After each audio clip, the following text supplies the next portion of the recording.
आदम अलैहिस्सलाम और उनकी ज़ौज ने तौबा की, अल्लाह रब्बुल आलमीन ने उनकी तौबा कबूल फरमाई। लेकिन फिर सूरह अल-अराफ में एक बहुत अहम हुक्म आता है, और ये हुक्म हम सब के लिए है कि अल्लाह ने फरमाया, नीचे उतर जाओ, तुम में से कुछ दूसरों के दुश्मन होंगे। और ये सूरह अल-अराफ की 24वीं आयत है, और यहाँ से इंसानी कहानी का नया चैप्टर शुरू होता है। जन्नत से जमीन तक, सुकून से इम्तिहान तक, और इसी जमीन पर हम सब पैदा हुए। लेकिन जरा गौर करें कि अल्लाह रब्बुल आलमीन ने ये नहीं फरमाया कि जमीन पर सब कुछ परफेक्ट होगा, कि यहाँ कॉन्फ्लिक्ट होगा, यहाँ स्ट्रगल होगी, यहाँ दुश्मनी होगी, यहाँ टेस्ट होंगे। आज हमारी बहुत सी फ्रस्ट्रेशन की वजह यह है कि हम ऐसी जिंदगी एक्सपेक्ट करते हैं जिसका वादा अल्लाह रब्बुल आलमीन ने कभी किया ही नहीं। चाहते हैं कि कोई प्रॉब्लम ना हो, हम चाहते हैं कि हर रिश्ता परफेक्ट हो, हम चाहते हैं कि बिजनेस में कभी नुकसान ना हो, हम चाहते हैं कि हमारी सेहत हमेशा अच्छी रहे और हम दिन ब दिन जवान हो। लेकिन सूरह अल-अराफ हमें पहले दिन बता रही है कि जमीन इम्तिहान की जगह है, जन्नत नहीं।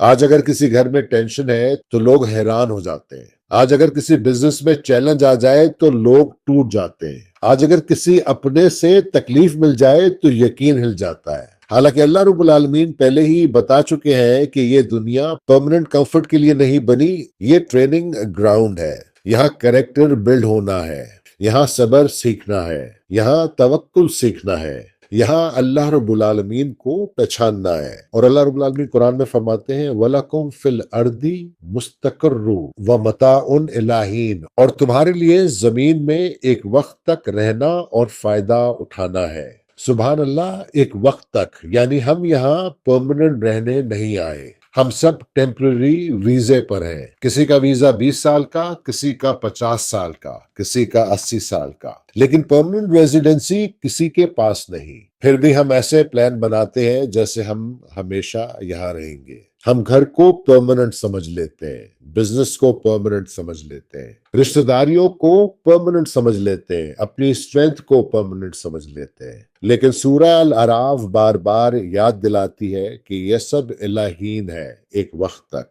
आज का इंसान दुनिया को डेस्टिनेशन समझ बैठा है, और कुरान कहता है कि ये डेस्टिनेशन नहीं, जर्नी है। स्कूल परमानेंट नहीं था, कॉलेज परमानेंट नहीं था, जॉब परमानेंट नहीं है, और दुनिया भी परमानेंट नहीं है। सूरह अल-अराफ का आज का रिफ्लेक्शन बहुत सिंपल है। जिस चीज पर हम इतना स्ट्रेस कर रहे हैं, क्या वो 100 साल बाद भी मैटर करेगी? जिस बात पर हमारा ईगो हर्ट हुआ है, क्या वो कब्र में साथ जाएगी? जिस रेस में हम भाग रहे हैं, क्या वो अल्लाह रब्बुल आलमीन के नजदीक भी इम्पोर्टेंट है?